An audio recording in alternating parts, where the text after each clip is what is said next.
Hello बच्चों, आइए इस प्रश्न को देखते हैं। प्रश्न में हमसे पूछा गया है कि गर्म हवा के गुब्बारे में एक मनुष्य 10,000 फीट की ऊंचाई तक जाता है तो उसके कान में दर्द होने लगता है। और विकल्प हमें दिए हुए हैं यहाँ पर चार। यूस्टेकियन ट्यूब के बंद होने के कारण, फेनेस्ट्रा रोटेंडस के फटने के कारण, एंडोलिम्फ के अर्धवृत्ताकार नलिकाओं में जाने से, और अंत में डी दिया है अधिक ऊंचाई के भय से। सबसे पहले हम बात करते हैं प्रश्न से संबंधित मुख्य अवधारणा, जो कि संबंधित होगी कान की संरचना से।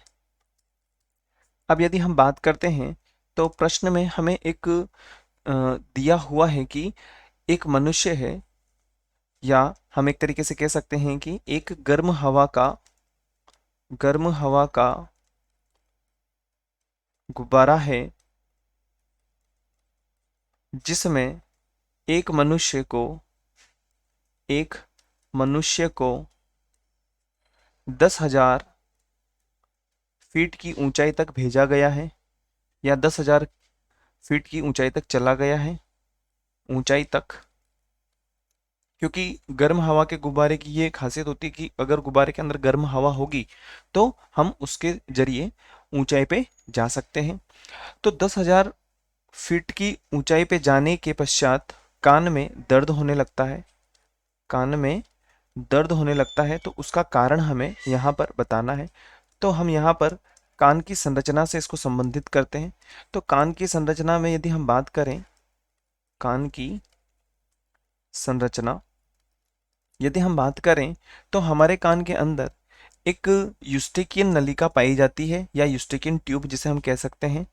तो यूस्टेकियन ट्यूब या नलिका, और जिसका कार्य मध्य कर्ण को या यूस्टेकियन नलिका जो होती है वो कर्ण का जो संबंध है वो किसके साथ में करवा देती है, हम कह सकते हैं नेजोफेरिंग्स के साथ में। नेजोफेरिंग्स के साथ में। इसी वजह से जब हम कान के अंदर कोई दवाई वगैरह या इस तरीके से हम कोई चीज डालते हैं तो उसका एहसास हमें हमारे गले में देखने को मिलता है। अब नेजोफेरिंग्स की यदि हम बात करें तो होता क्या है, जब ऊंचाई पे जाते हैं, ऊंचाई पर जाने की वजह से जाने की वजह से वायु दाब बनता है, या वायु का दबाव बनता है। वायु का दबाव बनता है, और वायु के दबाव बनने की वजह से मध्य कर्ण में परिवर्तन होने लगता है। और परिवर्तन के कारण हम यहाँ पर लिख सकते हैं कि जो ईयर ड्रम होते हैं वो कहाँ की ओर खींचने लग जाते हैं, बाहर की तरफ खींचने लग जाते हैं। बाहर की तरफ खींचने लग जाते हैं,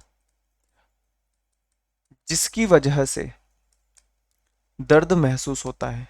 दर्द महसूस होता है। अब हम बात करते हैं दिए गए विकल्पों के बारे में।